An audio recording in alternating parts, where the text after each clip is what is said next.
Hi and welcome to the Journalism Salute. I'm Mark Simon. In each episode, we'll talk to or about an interesting person or organization related to journalism.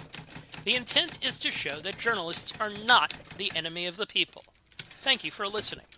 On today's show, we're joined by Bradford William Davis. Bradford is an investigative reporter for Insider, like Business Insider, exploring race, class, and health in sports after spending a couple of years at the New York Daily News as a sports columnist. He's also done some big magazine pieces recently that we'll get into. This is the second in a two-episode series. Both I would describe as baseball reporters who do a little bit more and who broaden the scope of things when looking at the game. Bradford, thank you for taking the time to join us. Yo, it's a pleasure to be here. Thank you for having me. So first of all, we ask everyone that comes on with us a very basic question at the start. Can you tell us the story of your journalism path? I get into journalism. I mean, it was a long and winding road. I did latter half of college. I did not think I wanted to do journalism. I thought that I was either going to work for a sports team because I was one of those dudes that read Moneyball and thought like, oh yeah, I could do that, right?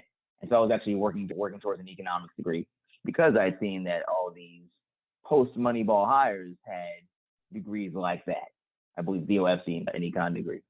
Then I also was thinking about possibly doing finance because I paid able to pay rent instead of make $28,000 a year, or something like that indefinitely. And so with neither door really opening up, I graduated college and just kind of like took random jobs with startups, let's say.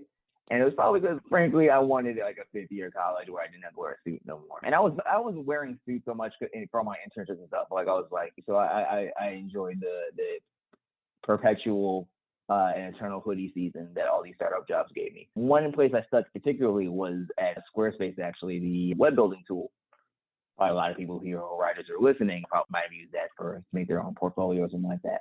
But I was on their customer operations team, and I realized I had a knack for kind of clearly communicating information, including via email, and started doing like some technical writing there. And yeah, and so that was like one kind of half of a nudge towards that. Then the other thing was realizing, realizing that I wanted more out of my career. And I was like I was grateful for the job at Squarespace, to be clear, but I wanted more, right? And so I thought I would possibly pursue this thing I enjoy, which is writing. I didn't really know how to pursue it or what to pursue, but I thought I would try. One way I thought that would be practical towards that would be actually looking for a job in technical writing full time, right? And just so that I'd be thinking about clarity, concision, grammar, stuff like that. That's why I was looking for that kind of work. And I ended up getting a salary technical writing job for another startup. This startup was, not to say Squarespace is completely functional, right? But this place is significantly more dysfunctional than Squarespace. You kind of see why, here's why most startups fail. I was like, because I was here. That was my introduction to that sort of adage or truism about the tech boom, right? And to end up laying me off like after recruiting me 3 or 4 months in, like it was pretty frustrating. I don't have a job, but I'm fortunate that I had some money in reserves. One of my really good friends, a wonderful, wonderful woman named Morgan Lee, had been really, really encouraging me to pursue like a creative writing project with her. She happened to be a magazine editor and journalist herself, right? And so, but she just wanted something to just be a change of pace, right, to a day job. And so I had been pushing it off because I'm just too busy with the stuff I was doing. I was working like a lot of hours at both jobs. But now I was like, I didn't have that excuse no more. So, so Morgan and I started a newsletter where we started writing about sports and social issues. So we called it Foul and Fair. We began brainstorming it, and then we just kind of started it, right? Right around the time I started it, I'm not sure it was exactly before or exactly after, but it was right around when Grantland closed in 2015, right? And so in New York City, there was like a party/funeral for Grantland somewhere downtown Manhattan. And I heard about it and I went. That night I met a lot of people who I still consider like friends and encouragement to this day. So let's see, Jason Concepcion, who goes by Network on Twitter. You might have heard of him, but he was a prolific Grantland and Ringer personality. He's blown up. But yeah, Jason, and then the person being Emma Stan, who some of y'all know was a Sports Illustrated writer and editor before. Now she's an athletic editor. She was like encouraging me. A lot of folks. It was a good one. So I was telling them about what I was doing, what I was hoping to do, and the people were willing to sign up for the newsletter that night. And so I had all these people who I really admire and respected their work giving me feedback on this newsletter. And that newsletter, again, Foul and Fair, which was, again, it was like a sports and culture and social issues kind of. It ended up being kind of a precursor to the column work that we mentioned at the top of this in New York Daily News, right? It was like me like thinking and writing it in, I guess, an argument frequently, and also editing my partner Morgan's work, and she was editing my work. She's a great editor. We have an extremely good working relationship where we can just kind of like argue with each other at 2:00 in the morning on the phone about what we should do and it's all love and it's all productive and everything.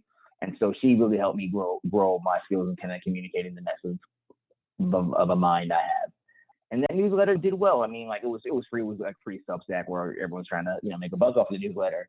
This is before that time where I was thinking about monetization. It was really just like an outlet, and I was receiving such good feedback on it that it made me think like that perhaps this kind of work was a little more attainable between some of the readers we had, as well as Morgan's encouragement and stuff as well. And just honestly, just a good feeling of being very proud of some of my clips. There are still some of my favorites to this day.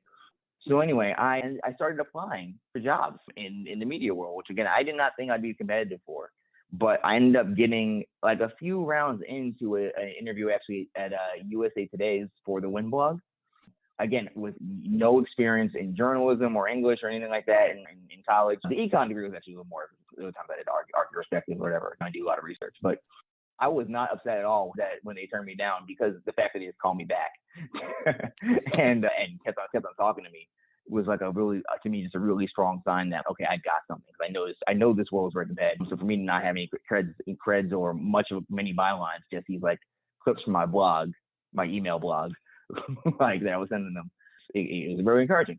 Another place that a friend recruited me was a publication called Grading. That was like a media startup that was based in Nashville. That a friend of mine was already working there and as an editor, and he recruited me. And they kind of pitched themselves as being like the cross between like the next Grantland or what MTV News was at that time, because MTV had hired a bunch of ex-Grantland folks to do this like culture and politics kind of stuff on top of just like high-level music criticism. And they ended up hiring me. It closed down 5 months later. So like history keeps repeating itself. I definitely had issues when I noticed like my checks coming in late. And I'm like, this is really strange. I started keeping my resume fresh and applying for other things, including actually a writing fellowship with the New York Film Festival. I'm so glad I did that, because for so many reasons, one of them being that about a week into the writing fellowship, again, Grading closed down. They gave me zero severance, nothing. And so, but at least I had something to do and spend some time on, which was this critical writing fellowship that the New York Film Festival offered. I think they call it the Critics Academy. And there I got to, besides to screen lots of great movies. It was a great run that year. I think Moonlight, that was the Moonlight year. And Manchester by the Sea, two of my favorite films to this day, but also exposed me to all this different like kind of cinema that I would, never have like stumbled upon on my own, like a documentary on like French New Wave and stuff like that. It was really dope. I felt like such a dilettante, but I was getting I was extremely encouraged by the people who would pick me for, what I maybe wasn't competitive, but I think it was. And these really tremendous film critics who have seen literally 30 times the amount of movies I had at that point. And just kind of be like, you got something, you know what I mean? And so, and through that was making more connections in this world. I eventually was able to get a writing intern. Two things happened around the same time. One was I got an internship, like a journalism internship with Vocative, blogging every day or writing and reporting. I had a story about a North Carolina legislative, session or something like that, or a conversation around removing the requirement for kids or for kids to leave games if they have some sort of injury, or including concussions, like sports games, like a high school level or K-12 really, I guess, level sports games, without and they what they did was they took the power to remove kids from games from the qualified medical professionals that might be on hand for that to parents, which is like a horrible idea. It was a GOP legislature, unsurprisingly, that pushed that. And so I just kind of like did some reporting on it. It went viral. I think Rachel Nichols shared it on social media. She should have tagged me, but it's all good. And the North Carolina actually reversed their stance on this, like within a day or something, like a day or two. Journalism right there. Yeah, right, exactly. And it was just because like my editor actually told me not to do the extra legwork, but I was like, I kind of think I should. So I'm getting to my editor in a second, but I did that and it helped. I had some really good colleagues there too. Two names that you may be familiar with.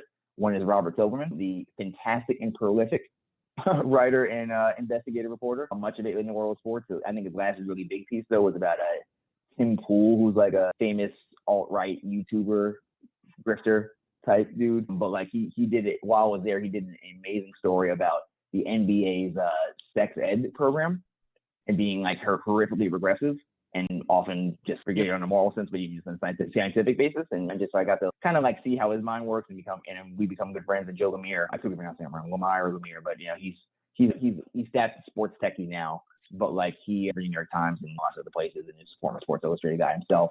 And yeah, I had these two awesome people around me. And so I left for two reasons. One was the other place I was interviewing with was actually HBO.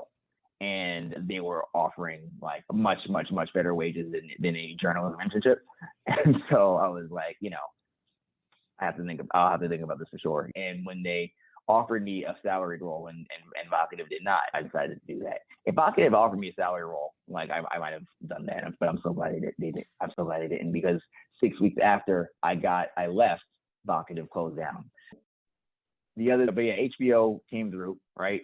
I have this job that like pays my bills and gives me a whole lot of perks. I was working on their content strategy, editorial content strategy team.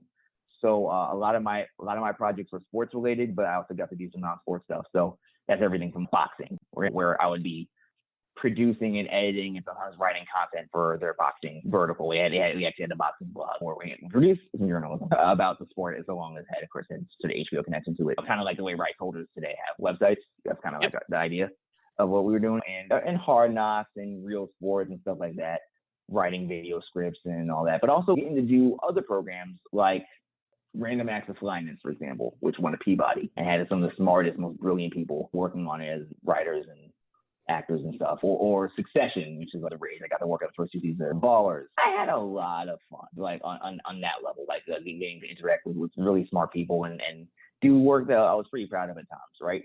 However, I often describe HBO as kind of like the best version of a job I didn't want.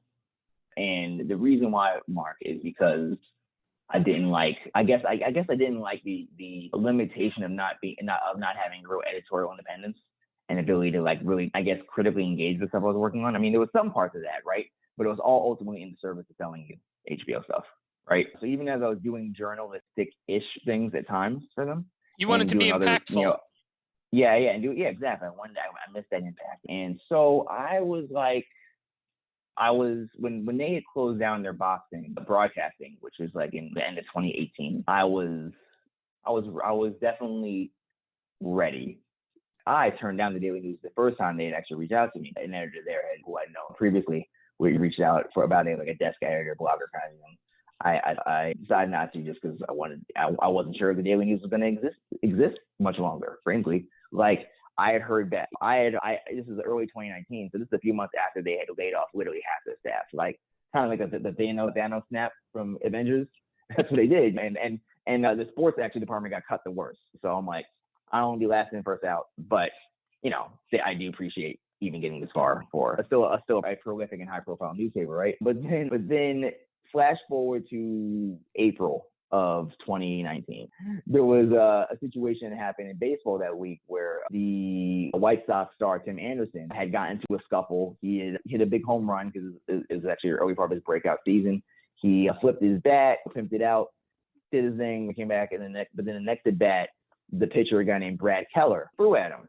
And so words were exchanged. They got, I think, benches might have cleared there, but the game continued otherwise normally. However, some suspensions were handed out. Keller got a suspension for a few days, but Tim Anderson also got a suspension.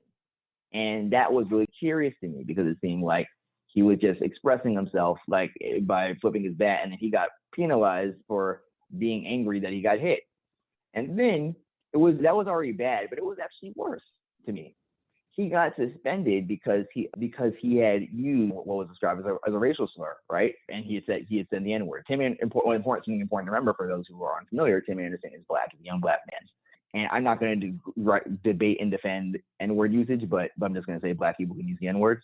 And he wasn't using it like a Klansman or something like that. He was using it in the heat of the moment out of his anger, but not in a racial derogatory way. Debate your mama. And so I was tweeting about that, and my former boss at the Daily News, but still trying to recruit me, was like, "Hey, you want to do this as a column for us?" And so I did. I closed my work laptop, my real work laptop, once I try to bang through all my work as early as possible. Opened up my personal computer, went to a local bar, got some bourbon and a good burger, and I just kind of banged it out, looking out the window and brought wherever the bar was, and locked in for a few hours to finish the story. A dear friend of mine, the phenomenal Shakia Taylor, kind of helped me think through some stuff as I was closing out my edits, and then I got good edits from the news. And it was a column that I still feel very proud of, and it was about Tim Anderson and his right to use that word, and really ultimately how absolutely tone deaf Major League Baseball was to black players, black culture, that they would penalize this and not use any sort of like contextual lens, to get why this is different than an actual act of racism. That column, went viral, and it was very well received among a lot of people in sport in and around. I saw even some players were sharing it, like black, black players in and around Major League Baseball. So it just did really well, and so it happened. A column job opened up at the news, and so they brought me in one more time and asked, "Hey, would you like to be a columnist here?" And I was like, "Okay, I will take a risk on the economic precarity of print media and your Daily News specifically for the sake of being able to write columns about sports." And so that is, Mark, my long and winding road, but hopefully entertaining. So we're going to get to your current job in a minute, but first, the New York Daily News. So that to me is, if you had told me when I was 10 years old that I was going to be talking to someone from the New York Daily News, that's the most prestigious paper in the world to 10-year-old me because of the sports section, which is the sports section of Mike Lupica and Bill Madden and Frank Isola and Gary Myers and all these people and personalities. That's just in the sports section. New York Daily News, certainly it's big tabloid news coverage as well. You brought a different voice, though, a much different voice to what the New York Daily News was when in terms of covering sports. What was your approach there, and what did you want your voice to be? For those who don't know, I'm from New York as well. Like, I grew up reading the Daily News. I put those 2 quarters down, 50 cents, to get it from my dad, and we read the film capsules and we read the sports scores and that. Yeah, I am definitely geeked that the Daily News was interested in me in any way. But yeah, I would say there were many different voices I tried to have, because I'm like, honestly, I was pretty raw. Like, I'm still pretty raw. Like, I didn't have the sort of formal training in journalism or any sort of like purely humanity kind of like college degree or anything. I was just kind of blogging sometimes, things I was proud of, and tweeting sometimes, things I was proud of. And so I was at first just kind of like someone who had a lot of ideas about baseball and sports at large and tried to like write about them, while also just kind of keeping the pages filled, right? So it was the middle of the season, so I'd be hitting games, doing some beat writing or backup beat writing for the Yankees and Mets writers, as Christy Ackert and the wonderful Disha those are. And so I think I would try and be able to spin blogs or quick analysis pieces about what was going on using the metrics I was comfortable with, just kind of being able to make sure that people had an elevated understanding of what they were seeing when they turned on the television and watched the game or went to the game, but in a way that was more straightforward than, say, the baseball prospectus or fan graphs. Not to say that the writing there is bad, but rather that there's an assumption of a level of competency with the numbers and data. And it's so right, exactly. So I just tried to peel it back for my dad's reading, but also, again, I had lots of ideas about stuff beyond the game, but still intersecting into the game. So I tried to, in all the games we were watching. And so I was really grateful that the news gave me a lot of freedom with which to explore that stuff, to find the sports angle and kind of anything and everything. And so I frequently would be writing about issues of race or class or whatever you have it, labor issues, et cetera, in baseball and the sports. And so that was essentially the kind of approach on a subject matter while hopefully being witty, entertaining, humorous, and serious when I need to be, and sifting between, I guess, all of those kinds of moods to leave you a little bit more informed about the game you're watching, but also perhaps the world you live in. Interrupting my interview with Bradford to tell you about another podcast worth listening to, Democracy in Danger. Join Will Hitchcock and Siva Vaidyanathan as they interview brilliant guests who are helping them save government by the people, one episode at a time. All over the world, democracy is getting turned upside down. Populism, autocratic rule, and disinformation are short-circuiting deliberation and consensus. The process is broken. The consequence is dire. Learn what you can do about it. Find Democracy in Danger wherever you get your podcasts, or visit dindanger.org. Now back to the show. The world you live in certainly changing in many ways in the last 18 to 24 months, and you wrote from that perspective a number of times. I want to comment on one, and we get your take on one of your pieces. One of your top pieces, the headline was, "Baseball Let Unity Stand in the Way of Protest." Your lead was, "Baseball's return from a pandemic immediately proved the limits of choreographed unity." You gave an example of a Yankees player, DJ LeMahieu, not kneeling, but putting his hand on black players as they kneeled, and another player, Kyle Schwarber, wearing a Black Lives Matter hat and a Chicago Police Department cap at the same time. You invoked Martin Luther King. What would King say to black athletes who praise their teammates even when they won't join them in action? You also cited the WNBA walkout as a better example. This piece won an award. What were you trying to do with that article? Yeah, I was just extremely angry. And I was trying to get down my anger. It was probably a series of pieces that were happening around that time, that summer. So a little backdrop for that is that my confidence was pretty low at the end of 2019. Because again, there's a new job. I was raw. I had received a decent amount of praise, but I received some, pretty critical, feedback as well. And so I was learning and everything. And so but even more than that, was that I was very frustrated with how a lot of people in these press circles were treating me. Lots of side eyes and shade and, and rude comments and the like. A lot of very condescending people. Sports media can be a beast, unfortunately. And it's and I was pretty down on myself for all those reasons. But something kind of clicked, I would say. One was that I really tried. One of the piece of feedback I got, which was again a very constructive one from my coworker Disha Thozar, was to really grow as a reporter. He's you could write, but everybody could write. And it's not the first time I heard that, but it was really good to hear from her, right? And so I really tried to focus on that. So a lot of my essays and stuff had more of a reporter component to it and all that. And doing that kind of stuff had given me a lot of confidence, in the early part of the year, early first half of the year, that okay, I actually belong here, right? And then when the second is frankly the death of George Floyd, and kind of piercing into everything, and of course this column that you referenced, and not just George Floyd's death, which made me angry and grieved me and all that, but seeing how miserable the commentary was in much of the sports writing world, and also how miserable teams were handling this. And that was in a weird way, it was really frustrating and angering, because I wish that our press corps, that the sports teams I follow and society, I guess, was better, and not just kind of either pandering to a need to prove to consumers that they weren't racist by having some sort of terrible Black Lives Matter statement, or just kind of being, racist to be silent, and seeing all that, I mean, it was okay. No, I really, when I'm seeing some of the folks who were shading me in press circles, I'm okay, nah. I definitely belong here, because I can do something that they can't, and I could also do a lot of things they can as well as they can too.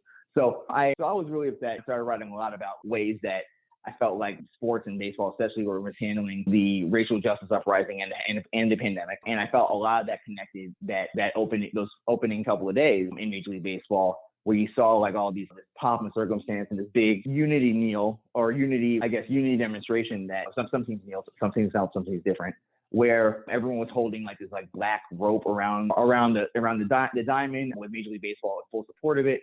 But what tangible action was being done to create the kind of world where George Floyd wouldn't die? I didn't see that, and that really, and so that upset me, because I felt like I and everyone else who was watching was getting played. And so that was the impetus for writing that column, as I just kind of felt like it it was so ridiculous. It was so transparently foolish, and it was very reflective of the country we live in, where this was happening in every kind of sort of corporate and capitalist entity, and using this recent sort of national mood swing towards racism is bad again to position themselves as woke sort of brands rather than truly advancing, I think, these righteous causes. And so the righteous causes that led people to march in the streets for like days on end or weeks on end all summer. And so anyway, that's kind of where I was at, man. And I wanted consistency, I wanted honesty, I wanted transparency, I wanted something real. I wasn't seeing it, and that's why I wrote the way I did that day. You wrote out of a sense of frustration, and you wrote to articulate a viewpoint essentially that you didn't feel was coming across. I guess if we were gonna sum it up. Yeah. All right. So that's not the only piece where you did that. There are a couple of, and I wanted to discuss those too. You wrote a piece in 2019 about Jay-Z's partnership with the NFL and the hypocrisy of that when measured against past things that Jay-Z had said, written, sung about. All of this against the backdrop of Colin Kaepernick, the football quarterback, being out of a job in the NFL. I'm looking at the piece here. Sean Carter is worth nearly $1 billion. I paid $30 more than the minimum on my credit card this month.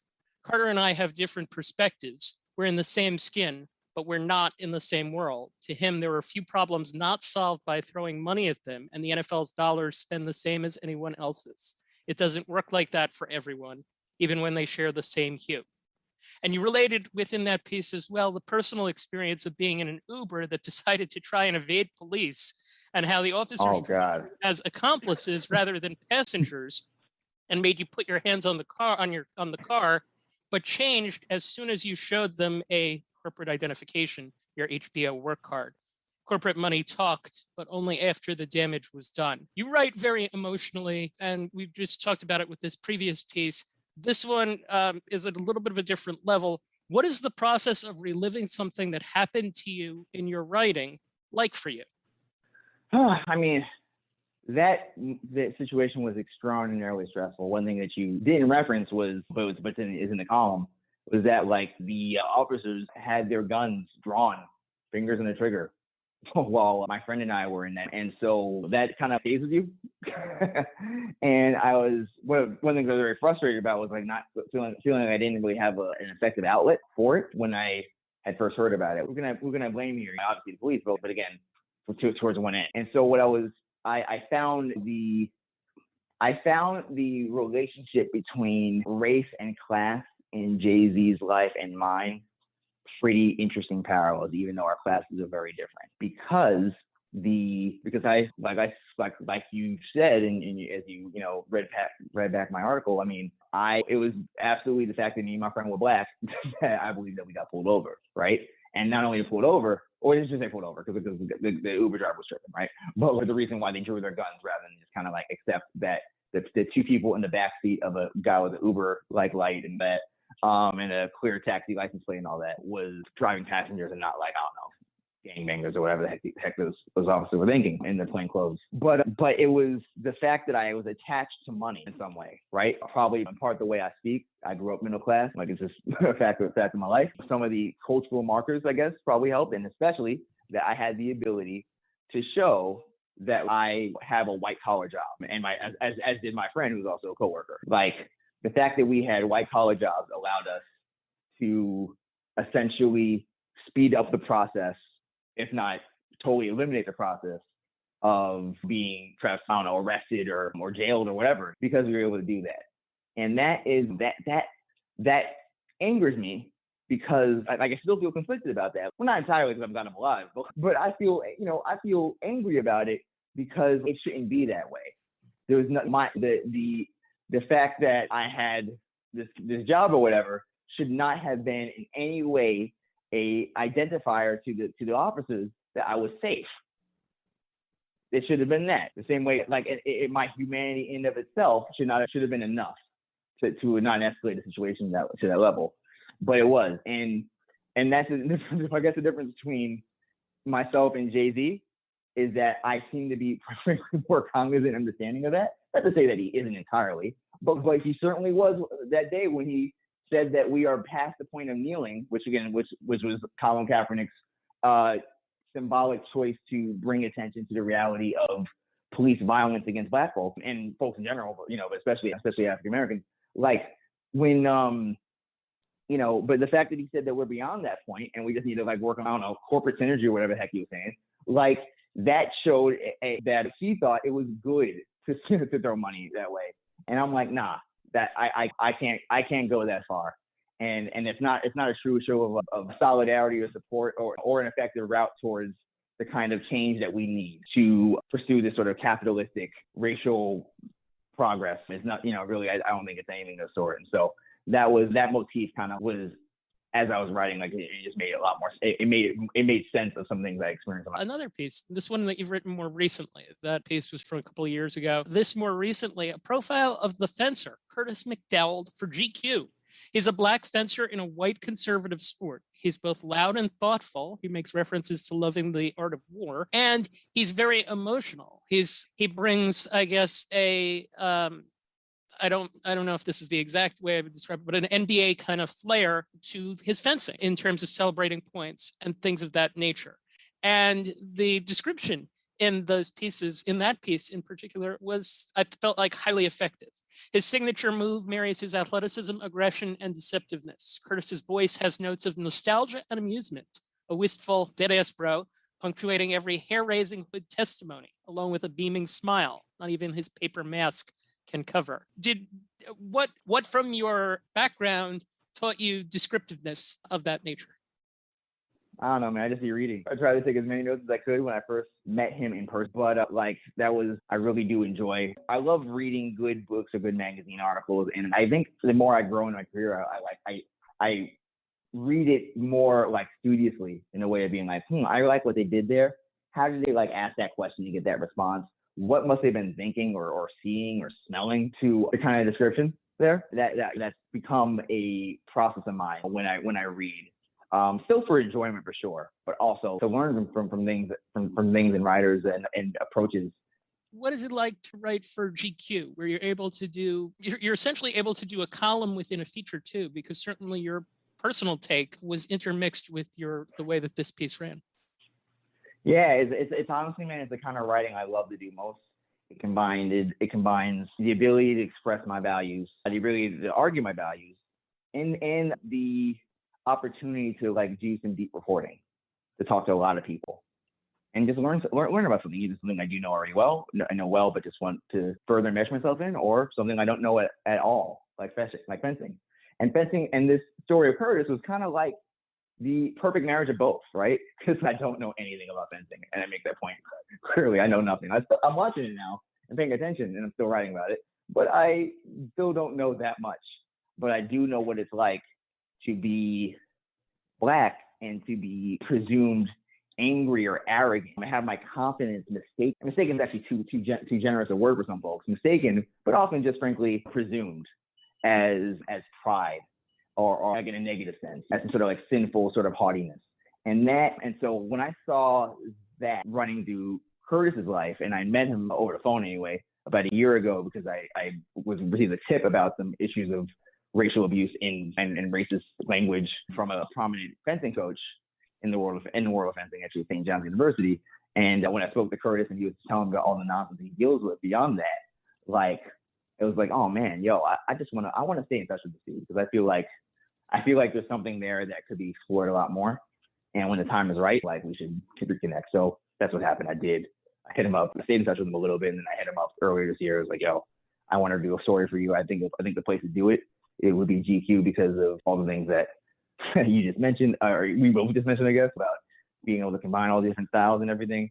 Frankly, the visual element as well, having a fantastic photos shot of Dana Scruggs, incredible photographer, and yeah, it's the kind of place that will let your story breathe, and that might help people appreciate you and introduce you, to a whole new set of folks outside of this very insular community.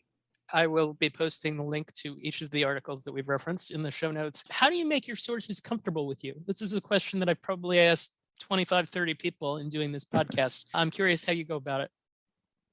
Yeah, I'm still learning every day, honestly. Like, definitely plenty of awkward, exchanges in clubhouses and stuff. And when I started this kind of credentialed writing career, but I think honestly, I just try and be kind and fair is the ultimate thing. I think I'm a naturally gregarious person. I like talking to people, hearing what they have to say. And even though I'm friendly, the goal is not to be friends. The goal is to tell true stories. And I think being as clear and straightforward as possible helps mitigate some of the blowback from having to ask a sharper question about things.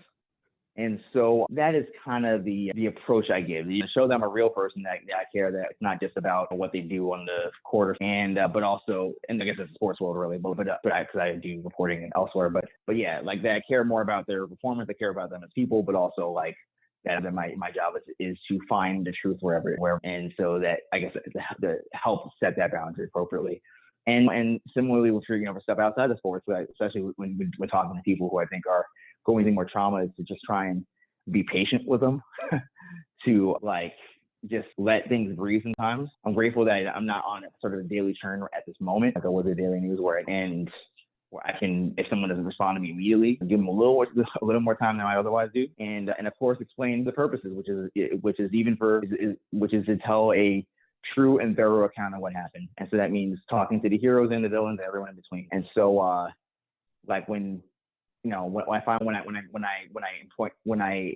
point out the importance of being thorough about everything and giving a side that may be framed pretty negatively in the course of the piece, some people are more likely to speak even in those situations. So all right, let's take it full circle and come back to baseball. Right, for Business Insider, you recently did a piece about a pitcher for the Milwaukee Brewers. Devin Williams inscribed Black Lives Matter on a pitcher's mound in Milwaukee. In 2020, he was the only Black player on the Brewers. An inning later, it was gone. The opposing pitcher was someone in the baseball world people certainly familiar with, outside maybe not as much, Trevor Bauer. Essentially, the easiest way to describe him in a couple of words is baseball's bad guy at the moment. You won't go as far as to say that he did it, but he did, that he wiped it out. This could have been a very basic piece. You went a little further with it. It became an investigation. What would you like to say about how you put that piece together? That's one of your more recent pieces.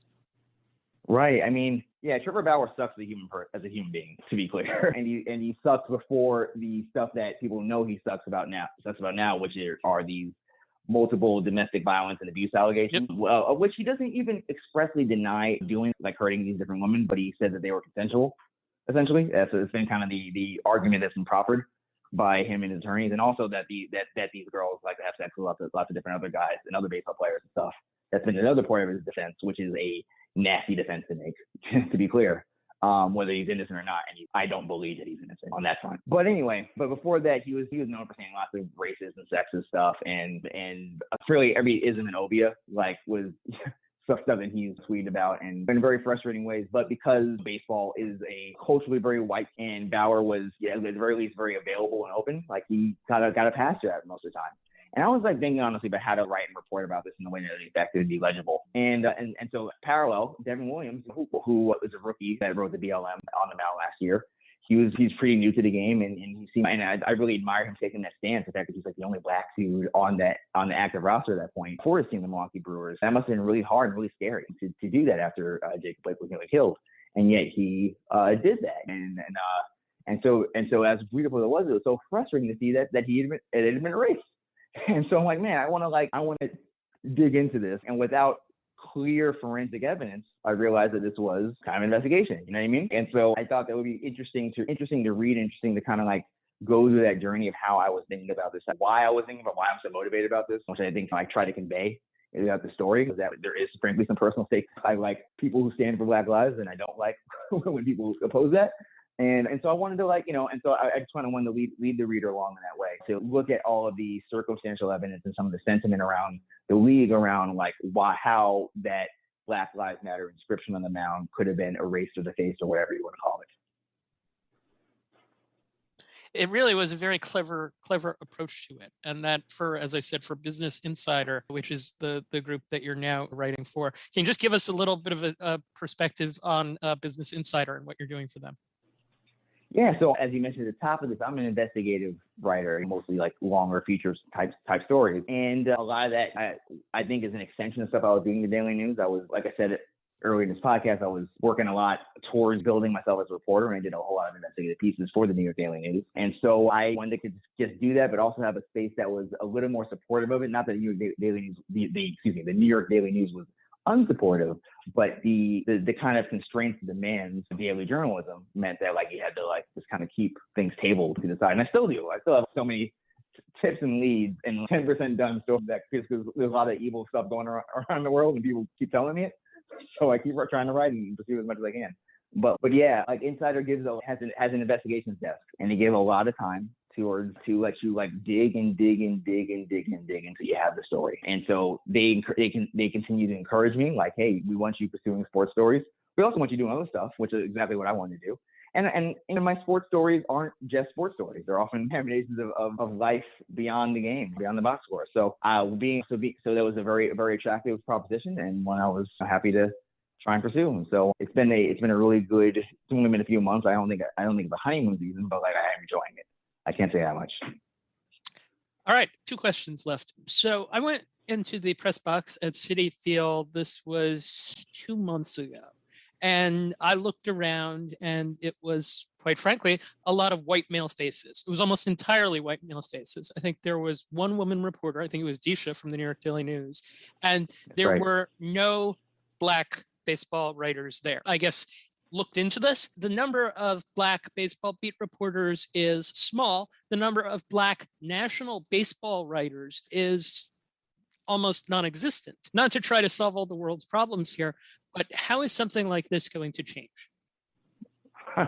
Yeah, man. I mean, and whatever that Black national writer thing, whatever number that was, it went down when I quit. No, I mean, as far as I guess your question about how to pursue, I guess how to improve this situation we're in, as far as a lack of, the biggest thing, frankly, is just to hire us. That is the best and most straightforward way possible. Don't say that they don't exist. Don't say the pipeline's too weak, perpetuating a problem, a self-fulfilling prophecy, I think is actually the phrase I'm looking for, where if you just kind of like take that fatalistic mindset, but look other places, look on the internet, yo.